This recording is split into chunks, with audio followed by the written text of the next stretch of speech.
Hey, what's up, mortgage coach community? Dave Savage, and I'm not gonna do my clap right now because this is, well, I guess I did do my clap, but this is more like a fireside chat with Steve Brown, the author of The Innovator's Ultimatum. And how you doing, Steve? Spectacular, considering the circumstances. Yeah, great. Thanks. Nice to see Yeah, you. right on. I am too. I mean, we're fortunate to be in the mortgage business where everybody has jobs, and we're hiring, in the space. So I've had this, last year. Well, I've interviewed you now for a couple of years, and for those of you guys who haven't listened to any of the interviews with Steve, you must listen to one of those. And I'm going to put a link down below to an article that I wrote with Kristen Messerly, where Steve was quoted multiple times, and we really started using the term the digital shift era. And I think, Steve, like there's been this shift, like this event has shifted things in a radical way. And last time you and I talked, I think we aligned that there's about 5 years in acceleration that's taken place. Do you still feel that it's about 5 years of digital transition acceleration? Yeah, I mean, this has become the great accelerator, right? That's the way I think about this time. And there are other frames of thinking about it, but it is accelerating digital transformation, automation, and innovation generally, because it's about building resilience into your business so that you can continue to operate during times of stress. So that's the other way to think about this, is not just as the great accelerator, but as a pressure test for your business. If you can operate under these circumstances, then you can operate under any circumstances. That's the idea. So use this time as a pressure test for your business to find out, where are the holes? Where is it difficult for you to reach your customers? Where is it difficult for them to interact with you? Where is it difficult for your business processes to operate when your people have to be at home? So this is a time where companies that have already made investments in digital transformation are feeling the benefit of that. The ability to have a flexible workforce, to have digital operations, and most importantly, to have a customer journey that is digital from first hearing about you through to delivering the mortgage. Now, no one's there in the industry yet. There's no push button, click to have mortgage. But that's the ultimate goal. That's the ultimate destination here. Yeah, no doubt. So now and again, so much of what I do is on the sales and marketing side of things. And I look like we've turned into this new chapter. If there's this book, this 50-year book around the digital transformation of housing and mortgage, we just went, and it's called Digital Transformation. Chapter 1 was the digital shift era. I feel like chapter 2 is the virtual shift era, where we need to go from in-person meetings, because still, for referral-based local mortgage professionals, a lot of initial mortgage consultations were taking place in person, and there was a lot of in-person on the front end. And to your point, the back end is still far from being digitized, but on the front end, I mean, it's accelerated. I am talking to a lot of folks that prior to this met with 80, 70% of their clients in person, and now they're like, hey, when it comes back, I mean, we're gonna, do you want to meet in person or do you want to meet virtually? It's give the consumer the choice. It's like a new chapter of the book. How would you describe that new chapter? What are some things that come to mind that would be part of that new chapter of the virtual shift era? Well, I mean, it's definitely happening in every industry, because I don't just work with the mortgage industry. I work with healthcare and manufacturing and energy, and you name it. I work with different industry sectors, and I'm seeing it happen everywhere. This building of channels, digital channels, so that at any stage in the customer journey, whether it is when you first meet someone to establish trust, and in the olden days we would have a handshake, maybe not so much anymore, all the way through to delivering those services, following up, maintaining a relationship over time, building and maintaining loyalty. All of that has to be virtual if the client wants it. And it's really about delivering choice. Now, once this time has passed and we're all able to emerge from our homes again and go to parties and go to bars and have a great time, you'll still have clients who want to meet with you face to face, who want to have that connection, who want to see you in person, come to your office. But you can have a lot that just don't. They don't value that, and they actually may prefer to not have to go through what they in their minds will see as an ordeal, because different people have different needs. So this is why this is a time to pressure test your operations. If you put digital channels in place because you have to right now, it's not like you're going to waste that effort when this is all over. It's going to give your customers another way to get to you and give you money. And that is a good thing. Yeah, no doubt. So let's talk about professional advice services. So our customers are mortgage professionals, and I always, evangelize and advocate, guys, be the captain of the wealth team. You have more information on that family, both assets, liabilities, credit, and income, than the financial planner, than the CPA, than the life insurance agent, all of the financial advisors, the Yeah. mortgage professionals in this position to be the captain of the wealth team. So what do you see happening with financial services? What are some of the shifts that you see happening over the next couple of years? Well, they need to be able to tell their story in a compelling way digitally. And they need to be using today's tools to be able to tell that story in a way that is as easy for customers to understand as possible, and that's as compelling as possible to help them make good quality choices. If you are truly there to offer them advice that is going to affect their lives for the rest of their days, that's what it comes down to. This is a major financial investment and decision they're making. You want to help them with the best possible tools you can. I'm not shilling for mortgage coach here. I know that that's what you sell, Dave. But I truly believe that the quality of the tools you use, the visualizations, the way you can bring it to life, because finances is a pretty dry topic for most people. If you can bring that to life in a way that engenders trust and helps them make a high quality decision that they feel good about, you're going to win the market. Simple. So by the way, I love everything you said. And as you were saying it, I'm like, well, the total cost analysis, it is, it's the ultimate virtual mortgage experience. Right. But people still don't do it. I mean, there are still individuals that they'll see good, they'll see great, and they'll stick with good.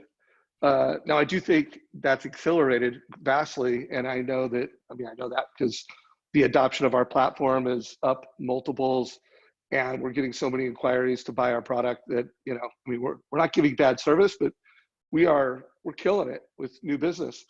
But what do we do to get to Salesforce? What are your recommendations to, my clients are CEOs, heads of production that want to sales ready their talent. And I think Zoom, Mortgage Coach, Zoom's competitor. But what advice do you have to the executives that are trying to get their sales force to learn new things? Any words of wisdom? I mean, obviously, get curious, try this stuff out, but learn how it works, learn what's possible. Because what we have today, when we look back on this time, 5 or 10 years from now, Zoom is going to seem so primitive, right? As a way to communicate and connect with people and to collaborate on something, whether that is originating a loan or building a robot, doesn't matter, right? We're going to collaborate on these projects. So learn about the tools that are available today. If you don't know what they are, find a colleague that is familiar with them. Call me. I'll help you with that, guys. Good old Uncle Dave will help you out. Or talk to your kids if you need to, because they are going to be the next wave of customers. Ask them what they expect, and coming into an office to shake your hand ain't it, right? They're going to be looking for that 100% digital mortgage if they can get it. So be thinking that way. And if hang on, I have a prop here under a pile. Happen to have it on my desk. Oh, hold it in front of my face. That's my new book. So if you want a guide on what's coming next, what will be possible next, this is a good way to get yourself smart. So be curious, look at what's out there today, but think forward to what's coming so you can jump on that when it comes. So real quick, while I'm talking here for the next 30 seconds, why don't you change your virtual background to the one with your book on it? I can do that. Because I want to go to another trend. So Mortgage Coach community, I'm talking to Steve Brown about this, and he's an author. He was the former futurist for Intel. The guy knows a lot about where the puck is going. I know a couple things for sure. professional listening to this, you need to, and it's not just using the tech, it's learning the subtleties of learning to use the tech. Like when you're talking to someone, the camera is where eye contact is. I still see too many loan officers either, talking on the second screen, or they're looking at the bottom corner left. Oh, my favorite's this one. Yeah. Yeah, or they're inappropriately Yeah. sitting in the little chair. So guys, your success is at stake, and there really is an opportunity to thrive and turn this new normal into a competitive advantage and into a market share grab opportunity. So I want to help you guys do that. If you have questions for me or Steve, put them down below. So, and again, Zoom. A more simple tip for people. It's simple lighting. I'm looking at a window here. I see so many people do Zoom calls with the window behind them and they're just in the dark. So don't do that. It's real simple stuff. Yeah, window lighting is a beautiful thing. Around so that the light's coming in, hitting you in the face, you'll look like this rather than looking like you're in the dark. Yeah, by the way, my favorite new purchase during this time is I got one of those window desks that sticks to a window. So I'm not at that right now, but I have that right over there. So I do a lot of calls from my window desk, and I'm loving it. Yeah. So let's switch gears and talk about a trend in housing, because I know you study a bunch of different industries, and I have been talking to a lot of folks that think that a lot of folks are going to move out of big cities. They're going to want to get away from mass transit and elevators, and they've just been in their house for a long period of time. They're going to be moving to suburbia. What are your thoughts on that in just terms of trends on housing? If you're a realtor watching this or a loan officer, what do you think some of the housing trends are going to be? Yeah. Will there be post-COVID suburban flight? Maybe a small amount. I don't think it's going to change a lot for a lot of people, either because they financially are not in a position to do that, they want to be close to their jobs, or they just like living in cities, right? People live in cities because they like living in cities. They like the access to services, to cool restaurants and bars. So in the short term, will you see some flight out? Maybe. I think commercial real estate is going to have to think carefully about what the office of the future looks like. How can you build it so that it is possible to physically distance for a little while here? And we may see some businesses pivot from being what I would call office first to being remote first, where remote work is the norm rather than the exception, which is, right now, office work is the norm and remote has been the exception. I think this has been, again, a test where leaders have seen, oh, maybe people aren't going to goof off, and I can trust them to work at home. So you may see some of that happen. And if people do become remote first, sure, that might change where they want to live. They may choose to work in a more remote environment or move cities completely. But that's going to create some churn in the industry, which is all good because people are buying and selling. So when it all settles, will people have flown from the cities? I'm not sure they will, because people like being around people. Some people don't. Good, all power to you. Others will stay in cities just because that's the way they like to live their lives. And will they find ways to avoid public transit? Might we see, changes in people's behaviors with use of Lyft and Uber? Micromobility, will I use a scooter or ride my bike rather than ride public transit? Maybe in the short to medium term, but I don't think anybody really knows. And I think saying broadly, people are going to flee the cities, I think it's way too early to judge that right now. Yeah. What about the consideration that if more people are going to be virtual first, and I personally absolutely think that will happen, that more and more people are going to want to virtually work, and that's going to make home offices a priority. I think, people are working out at home. It's going to make bigger gym or workout space within your house a priority. And that will, create movement, whether they move out of the city or they just move into a different place in the city. What are your thoughts on that? Just some of those concepts that are going to create movement, because remember, my customers are loan officers and realtors, and I want to get the opinion of Steve Brown, author of Innovation Ultimatum. What are your thoughts on that? Yeah, I think we're likely to see people reconfigure their lives out of this, as well as this time being the great accelerator for technology in adoption, whether it's automation or digital transformation. It's also been the great pause, the great reflection. Right? We've all had time indoors, enforced to think about our lives and decide what's important to us. And a number of people are going to have realized, you know what? I don't want to do a commute anymore.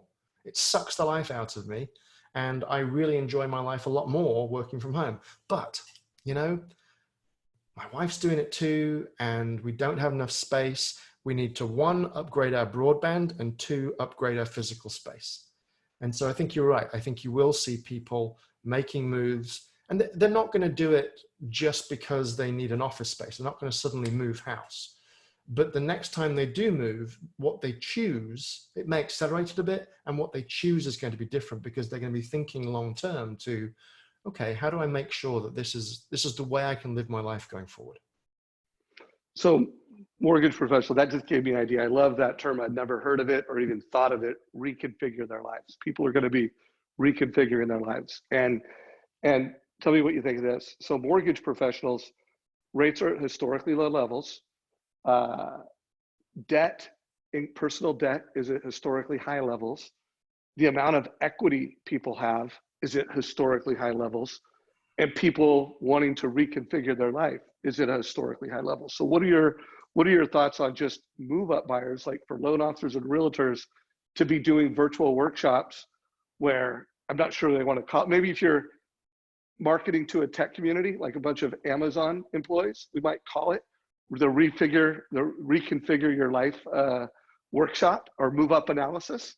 But what are your thoughts on that for loan officers and realtors to, really lean into that and help people reconfigure their lives? Because I think a lot of folks could sell their home, put less down on a bigger home, put more money in the bank, and kill a lot of birds with two stones. Yeah, I think one of the things that became really clear through the last 3 months is the fragility of modern existence, of modern society. We had this idea that, it was this well-oiled machine that was unstoppable, and something that we can't even see brought it to its knees. So that illusion that we were all resilient, we were personally resilient, that our organizations, that our businesses, that our institutions and government were resilient, was stripped away. And so that's meaning that businesses are having to reassess, reconfigure to build resilience into their organization, into their supply chains, into their finances, into the way that their organizations are physically distributed. But for individuals, those things have a corollary, right? Businesses are realizing they did not have enough cash on hand. They had 2 or 3 weeks of cash, and suddenly they had to lay people off. And they realized that's not a way to behave as a business. So they're all going to be now moving to build and preserve more cash reserves. I think that is going to be true of individuals too. We've all had time to realize, you know what, it's a good idea. Having that 6 months of cash in the bank that my financial advisor told me was a good idea, probably should do it.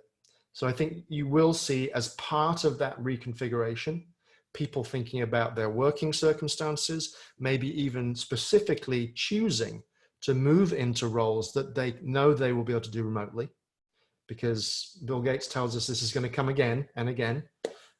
This may not be the last time we have to deal with pandemic in our lifetimes. So picking jobs that are more resilient in themselves, so they'll be able to work from home, picking living conditions that allow that to happen more comfortably, and then building financial reserves and a financial strategy to also make themselves more resilient. Long answer to your question, but I think there's a lot of moving parts there. Yeah, so I'm going to pull up a slide that I want to make sure I show Steve's website for you guys to learn more, reach out to him. So this is a slide that we have at Mortgage Coach that just talks about the 4 essentials to smart mortgage decisions. And as Steve said, helping families reconfigure their life with mortgage and real estate. And number 1, these are super timeless. Like, this is not a new concept, but I do think the way families look at number 1 is going to be vastly different after what we've been through. Number two, analyzing the total cost of your loan over time. That was common sense before this. Mortgage professionals, you need to educate families that if they're getting a mortgage, whether it's a refi or purchase, and they're not looking at the total cost over 3 years, over 5 years, over periods of time, that's not how you make good decisions. Number three, make sure you're always analyzing all of your debt. And then of course, number four, I think there's going to be more people than ever that are like, how can I accelerate the reduction of my debt and become debt free faster than ever? And most people are not sitting on unlimited amounts of money to do that. So I would just push all mortgage professionals to get out there and lead and help families with these concepts. Steve, any parting thoughts before we wrap this up? If you think you're going fast enough on digital transformation, you're not. Every industry had a big wake-up call here. And I think the businesses that make the investments now to accelerate automation efforts, and I'm talking, that loan origination process, there are things you can do to semi-automate some of those steps. Blockchain can be your friend here, for example, and there's some platforms that help with that. And really working to digitize your customer journey and make it so that you can all work remotely. All the people in your office can work remotely if they need to. The companies that invest in that will benefit dramatically, coronavirus or no coronavirus. So get started today. Love that. So guys, I'm going to show a picture of Steve's website. This is the page to order his book. I really do recommend mortgage professionals, real estate professionals. It's a great book. And you don't have to read it from cover to cover. It's broken up into several different chapters. If you just want to read the chapters on saying, hey, when are autonomous cars going to be a thing? Not only does he, provide predictions, he does it in bullet points. So you can take some of these key concepts and integrate them into your conversations with realtors. Also, guys, if you would like to have Steve speak at one of your virtual or live events, highly recommend that the mortgage industry, if we want to be the captain of the wealth team, we need to be the captain of the virtual shift era. We need to lead folks on how to use Zoom, how to use tools like Mortgage Coach. Let's get ahead of things. So Steve, for people to reach out to you, what is the best place to go? Is it to go to your website, Facebook? What's the best way? Me is Bald Futurist, as in I have no hair, baldfuturist.com, or you can email me at steve@baldfuturist.com. Yeah, and he is an incredible speaker. I've seen him speak 3-4 times. Thanks, he makes innovation fun. He makes you laugh, and he's got some of the best slides I've ever seen. And so I have Steve, a ridiculous British accent as well, so that always helps. Yeah, it's pretty cool. Well, Steve, I'm looking forward to getting together in Portland with you and either having some coffee, some beer, or a glass of wine. And hopefully we could do that within a couple, I don't know. When do you think we're going to open up here in Portland?